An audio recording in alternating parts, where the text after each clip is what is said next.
Hello and welcome. My name is Jasmine Perez, and this will be my week 5 video journal. And in today's journal, we'll be talking about the digital use divide and how it looks, how it important, but yet it's also overlooked in different aspects of educational technology. So many of us were familiar with the digital divide, which refers to having students who have access to technology versus students who don't have access to technology, such as like having internet access or free internet access or computer devices or tablet devices at their home, which they're able to log on to educational apps that they can work on during after school hours. But the digital use divide takes us a step further. It focuses not just on the access, but how technology is being used, such as in the learning environment. So, let's start with a couple questions, answering some. Well, the first one is, are we using technology in the ways that promote active learning, or is it just being used as a passive tool for consumption? So the U.S. Department of Education defines digital use divide as a difference between students who are using technology passively, so versus simply consuming content. So what that means, are they using it for educational use? Are the are they using the digital technology that is being provided to research, collaborate, discuss, or is it just being used for YouTube or fun activities? So based on the information that I gathered, it shows that active technology use is critical for enhancing learning outcome, especially when you're trying to integrate the principles of UDLs, Universal Design for Learning. So basically, UDLs offers a better framework in designing a learning experience that is more inclusive and effective for all students. So here I'll talk about a little bit more on how we can, or how a class can better bridge the digital use of divide and transform a passive technology use into active and more meaningful engagement. So one engagement could be to make technology be used more actively. Maybe we need to give students a choice on how they would like to integrate that.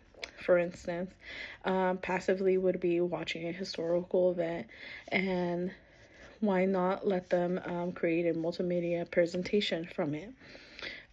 So they're able to use Google Slides, Canva, and just let the students further integrate what they've learned on the educational video and present it on the presentation. So they're able to reflect and have better understanding on it. So a guideline 2 would be a representation. When we're talking about representation, the goal here is to be able to present information in different ways. For instance, if you're trying to teach geometry, there are interactive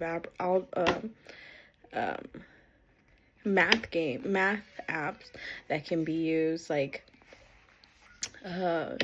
Geographic or Math Lab, rather than just looking at the diagram. Students can find manipulative shapes and further explore the properties, and even graphically design their own. And this is a different way to cater to visual and kinesthetic learning. Another example would be like using virtual reality goggles to further look into that. And finally, using the UDLs, it also encourages students in multiple ways to express their knowledge and technology, making it easier for them. By using different resources, they're able to make presentation, have video reflections, or even for math lessons. There's applications for that. There's different coding platforms that I even used that it can integrate fun ways of learning and also use like real life scenarios. All these activities ensure that students are not only having fun, but also absorbing information that they're actively applying in their in a creative and meaningful way. So how do we address the digital divide? One way is by integrating those key UDL principles into your technology use, and we shift into a passive and more active learning by also creating opportunities for students to engage, represent, and express in ways that best fit their personality and learning style, but also is also effective. And as a closing remark, the digital use divide is not just about who has technology, but also about how we use it to better and enhance our students' mindset. By also applying the UDLs, we can make every student benefit from technology, not just as consumers, but also as creators and collaborators. Thank you so much for taking the time and reviewing my video.